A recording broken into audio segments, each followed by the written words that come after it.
Supporting the rapid growth of network-connected devices is no easy task. Vital infrastructure requires constant upgrades. When problems arise, tools and manual procedures are the preferred methods to troubleshoot. But often, technicians use their own mobile device to run a variety of apps and rely on their own experience to analyze the results. Fortunately, there's a better way. LinkRunner G2 simplifies this process so that technicians of any experience level can execute a complete network test in seconds.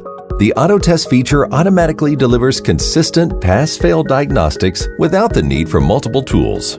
As the first ever Android-based smart network tester designed with IT teams in mind, LinkRunner G2 offers a fully optimized workflow to efficiently deploy network services and quickly fix a variety of problems.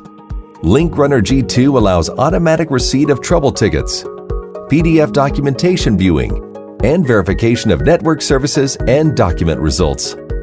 It's also the industry's first smart network tester to offer a PoE true power test, loading up to 90 watts across all 4 pairs and displaying detected VLANs when connected to switch trunk ports. With LinkRunner G2, IT teams can configure IoT devices, support a TELNET session into a switch, run speed tests, view information provided by Bluetooth-supported sensors, and get expert support through WebEx and screen sharing, all from one simple device. Contact NetAlly to learn more about LinkRunner G2 and upgrade your testing toolbox today.